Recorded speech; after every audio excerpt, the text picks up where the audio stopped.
Salut à tous, c'est Nico, j'espère que vous allez bien, moi ça va toujours aussi bien. Alors aujourd'hui on va découvrir et écouter ensemble une enceinte Bluetooth qui n'existerait pas si le HomePod de Apple n'existait pas lui non plus. Et si je vous dis ça, c'est que la T6 Max que voilà ressemble vraiment à un clone du HomePod par rapport à sa forme évidemment parce qu'elle est circulaire, mais aussi pour la partie audio parce qu'il y a des haut-parleurs qui sont tout autour de l'enceinte et qui permettent de percevoir le son de manière uniforme quel que soit l'endroit où on se trouve autour de l'enceinte, donc comme le HomePod. Alors j'avoue je suis pas très fan du concept de l'enceinte circulaire parce qu'en général on pose une enceinte sur un meuble qui est lui-même posé contre un mur et qui envoie du son en face. Une enceinte posée au milieu d'une pièce avec le son qui part dans tous les sens, ça c'est un petit peu moins fréquent. Ceci dit, depuis que Apple a sorti le HomePod, il y a plein d'autres constructeurs qui ont eu l'idée de faire pareil et de proposer donc des enceintes à 360 degrés. Alors attention, je dis pas que c'est Apple qui a inventé le principe de l'enceinte à 360 degrés, mais Apple crée des tendances, c'est indéniable, et ses produits sont généralement copiés par de nombreux constructeurs, quel que soit le produit d'ailleurs. Mais la comparaison va s'arrêter là parce que le HomePod est vraiment dédié à l'écosystème Apple avec Siri et AirPlay, et puis il est vendu 329 €, là où la T6 Max est une enceinte Bluetooth qui est vendue moins de 100 €. On va donc voir principalement ce que donne la qualité audio de la T6 Max par rapport au HomePod, mais on va surtout découvrir la T6 Max parce qu'elle permet de faire plein de choses que d'ailleurs le HomePod ne permet pas de faire. Allez, c'est parti pour l'unboxing. Donc c'est une enceinte qui a une puissance de sortie de 60 watts, c'est vraiment beaucoup, avec un DSP, donc c'est un traitement numérique du signal, une certification IPX5, c'est-à-dire qu'elle est résistante aux éclaboussures. Elle a aussi la technologie NFC qui permet d'appairer rapidement avec un smartphone Android, donc un son à 360 degrés. Elle a 20 heures d'autonomie, ça veut dire qu'il y a une batterie intégrée et peut-être qu'on va pouvoir aussi charger son téléphone avec. Accès à un assistant vocal via un simple tap, donc ça veut dire qu'elle est tactile et puis qu'on peut intégrer Google Assistant, peut-être Siri, ça on sait pas, on verra. Ensuite, on peut pairer deux enceintes identiques pour faire une paire stéréo, ça c'est super intéressant, surtout si elle est puissante. Ensuite, Premium and Crafted Materials, ça veut dire qu'elle est conçue avec des matériaux haut de gamme, on verra si c'est le cas. Intuitive Touch Panel with Integrated Lighting, ça veut dire qu'il y a un affichage lumineux avec une surface tactile. Je sais, je parle bien anglais. C'est normal, je suis allé en vacances en Angleterre quand j'avais 12 ans. Ensuite, il y a un port USB type C pour charger l'enceinte et donc on va la découvrir ensemble. C'est parti. J'aime bien le violet. Vous avez remarqué, il y a du violet derrière. C'est ma couleur préférée. Je suis désolé, mais ce plastoc là, ça fait vraiment hyper cheap quand même.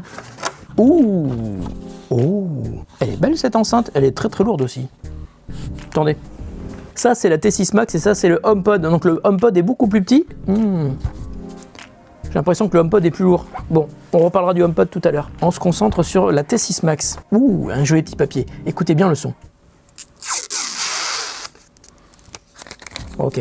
On va faire le tour qui sera sans fin parce que c'est une enceinte qui est circulaire donc qui est identique tout autour, sauf que là à l'arrière il y a une petite trappe qu'on va ouvrir. Elle évite l'eau de rentrer dans les entrées et les sorties. Alors on a un bouton pour l'allumer, on a un port jack pour l'entrée audio parce qu'elle a une entrée compatible jack 3.5, une entrée pour câble d'alimentation, c'est bizarre parce que je crois qu'il n'est pas livré avec, et puis un port USB type C pour charger l'enceinte. On va refermer ça, on va d'abord essayer de l'allumer d'ailleurs.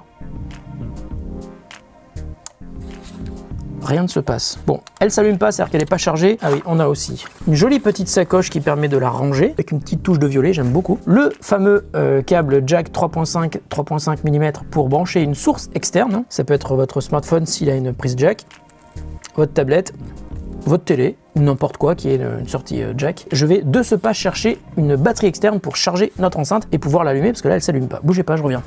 Attendez, vous allez rigoler. La seule batterie externe que j'ai trouvée est celle que j'ai dans ma voiture qui permet de démarrer ma batterie de la voiture si la batterie est à plat. Ce truc est génial, je vous mets un lien dans la description de la vidéo. C'est un des meilleurs achats que j'ai fait de toute ma vie sur Amazon. Elle permet aussi de charger une enceinte portable. On va le brancher dessus. Clac. Ah, elle est en train de charger, c'est une bonne nouvelle. Alors par contre, il y a un truc un peu mal foutu. Quand on branche quelque chose à l'arrière, on ne peut pas laisser le cache installé. C'est pas possible. On va allumer l'enceinte. Ça s'allume toujours pas.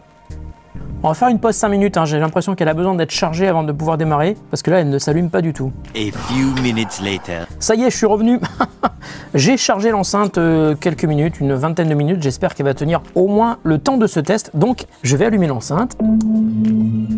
Voilà, ça s'est allumé et je vois qu'il y a des boutons qui sont affichés. Premier bouton qui est un bouton pour baisser le volume, pour monter le volume. Un micro, l'afficheur NFC et puis le bouton Bluetooth. On va appuyer sur le Bluetooth et on va connecter notre téléphone. Transmart Element T6. Je détecte des produits que je n'ai même pas dans mon bureau. Ça y est, il est connecté. Et on va tout de suite lancer un premier morceau sur SoundCloud. Attention, c'est parti.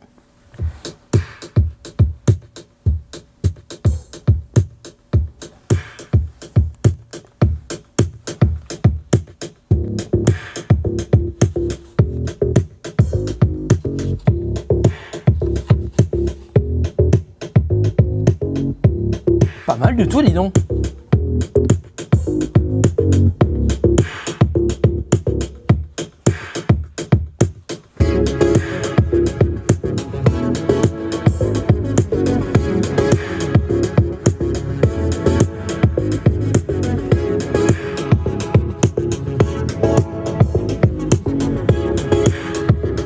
Ça marche vachement bien, dis donc. Elle s'est éteinte parce qu'il n'y a pas assez de batterie. Bon, écoutez, premier avis plutôt positif parce que le son est vraiment plutôt bon. J'ai écouté juste avant le HomePod. D'ailleurs, on va écouter le HomePod maintenant. On va le mettre ici. Normalement, il est allumé et on écoute la musique.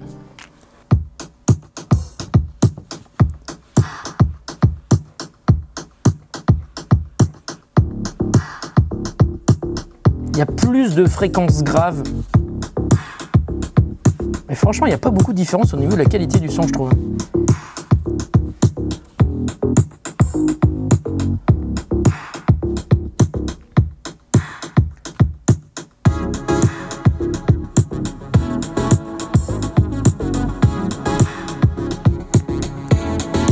J'arrête tout de suite le truc. En fait, il n'y a pas énormément de différence. Je suis en train de me demander si le son n'est pas équivalent, mais il est vraiment hyper approchant entre les deux enceintes. Désolé, je n'ai pas pu trouver Nike Vallon Miron dans votre musique.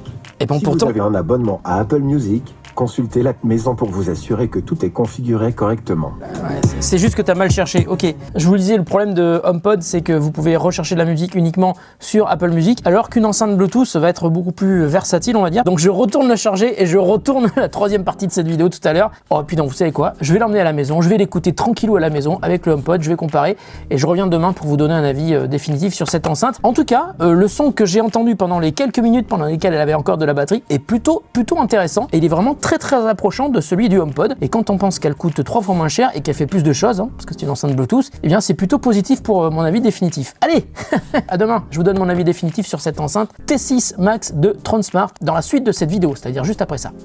Bon, et ben finalement, c'est après plusieurs jours que je reviens, hein, je vais vous donner mon impression, et il faut vraiment séparer deux choses. Alors, il y a tout d'abord la qualité du son d'un côté, et puis de l'autre, et ben il y a tout le reste, hein, le design produit, les fonctionnalités, la facilité d'usage, en gros l'ergonomie. Et si je tiens à mettre vraiment une séparation entre ces deux aspects, c'est que l'un est bon, le son, mais l'autre est vraiment beaucoup plus discutable. Donc sur le plan audio, l'enceinte est vraiment une réussite, hein. Je suis pas fan des enceintes mono ni des enceintes 360 comme celle-là, mais j'avoue que le résultat est très bon. Quand vous branchez une source externe sur le port jack, l'entrée auxiliaire est activée automatiquement, et le son est toujours aussi bon. Il y a de bonnes basses, elle est puissante, l'équilibre grave, médium, aigu est bien respecté. Et j'ai écouté plein de styles de musique différents, et ben ça passe toujours très bien. Donc sur la qualité audio, globalement pour moi c'est donc un sans faute. La T6 Max est une très bonne enceinte. Juste un détail, à fort volume, faites attention quand vous posez la T6 Max parce que les infragraves peuvent provoquer des vibrations sur le meuble ou avec les objets qui sont à côté. Mais malheureusement, j'ai noté plein de points qui m'ont plutôt déçu, hein, sur d'autres aspects. D'abord, l'enceinte se met en veille toute seule au bout de quelques minutes. Ça fait d'ailleurs un gros bruit qui est assez moche, on l'entendra peut-être tout à l'heure.